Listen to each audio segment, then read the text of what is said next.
Get ready for a show that is sure to sparkle. Hello and welcome to Environment, which this week has a gold mine of stories for you. Starting here in this smelting works where old jewellery, watches, rings and even golden crowns are melted down to be recycled. We'll be following the process in this show, but also coming up, you'll see that glaciers are being blown to bits to get at gold. Diamonds may be a girl's best friend, but what about the environment? Could the fake be better than the real thing? And finally, turning over a new leaf in Sierra Leone, former mines are transformed into fruitful farms. We'll be looking at all this and more, but first let's catch up with what's happening in Cancun. Here's some other news in brief.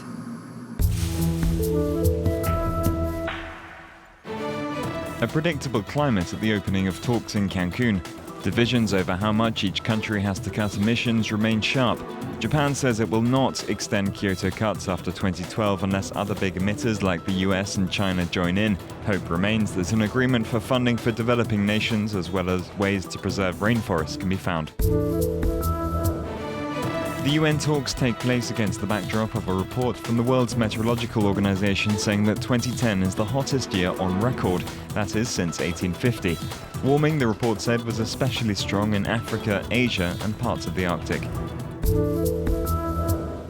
Well, it's here that the gold arrives from households across France. A quick scratch test can confirm that it's genuine and go on to be recycled. Sitting beside me is the president of Gold by Gold, Patrick Shine. Mr. Shine, thanks so much for letting us visit your company. Now tell me, if we recycled all the old jewellery, would that mean that we could actually stop this very environmentally unfriendly industrial mining?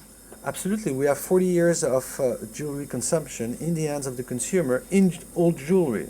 So by recycling it, we could stop using new gold, new mine gold, new industrial mine gold, knowing the environmental and social footprint industrial mining has. Well, the global lust for gold has reached record highs. Extracting what remains can come at a high cost to the environment. We're going across now to Argentina, where open pit mines are causing controversy, threatening glaciers and thus local water supplies.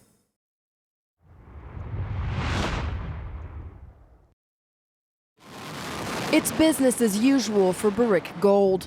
The world's biggest gold producer says it will continue digging at its Veladero mine located in the San Juan province.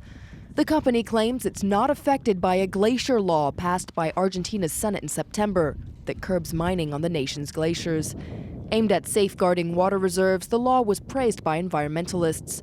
But provincial governments of mineral-rich provinces like San Juan say it's a sham. In the future, water won't be sourced from glaciers. We'll get it from rivers or from the sea. These are the future sources of human consumption.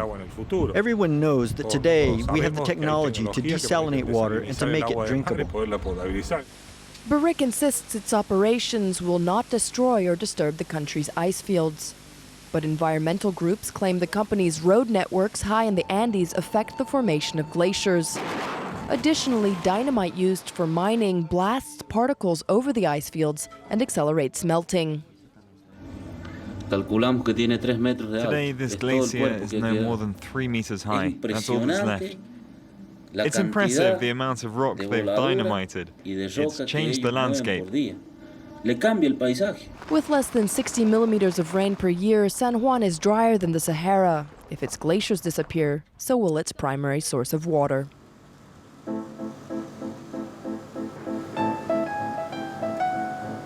Well, this little jar of golden nuggets is the final product here at this refinery. But while gold may be good, they say that diamonds are a girl's best friend. Girls and industries, diamond is the hardest material known and 80% of it is used in manufacturing. Indeed, the diamond is so desirable that scientists are now making it to measure in laboratories. We're about to meet some of those to see whether or not it shines environmentally.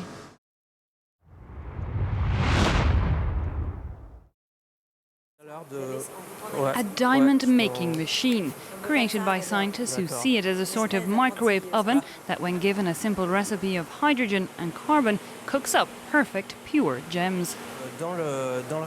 In this reactor, we put a diamond crystal, a substrate. Then we add carbon atoms, which land on the substrate and cause the diamond to grow. Little by little, the diamond takes shape. It needs 5 hours at 850 degrees Celsius for it to grow to the width of a human hair. But for Alexander Thaler, this diamond is well worth the wait.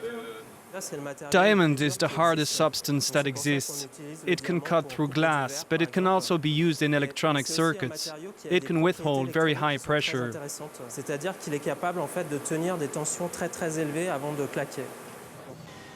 The synthetic diamonds grown in the laboratory can be chemically and physically identical to natural ones. Used in lasers, operating scalpels and increasingly computer parts or mobile phones, they can also be used in jewellery with costs comparative to the natural kind. 8,400,000.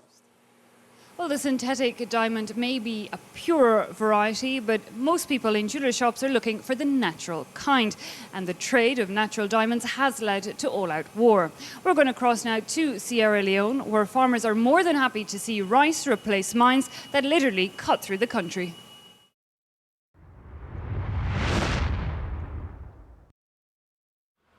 These rice fields used to be open-cast diamond mines.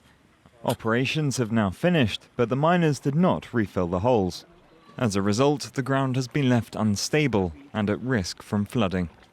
Despite this, farmer Tamba Charles is hoping to bring crops and money to this poor area. There are places that don't do mining, and they have better lives than people like us who were involved in mining. Those people work mostly in agriculture, and everything's all right for them.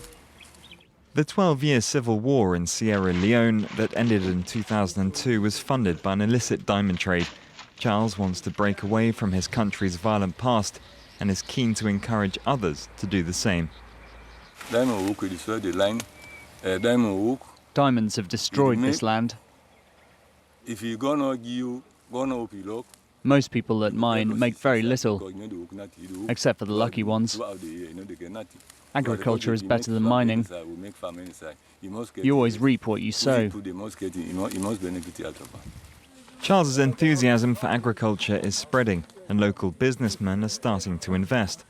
A group called Track Investors use their profits made from second-hand clothes to support a village farm.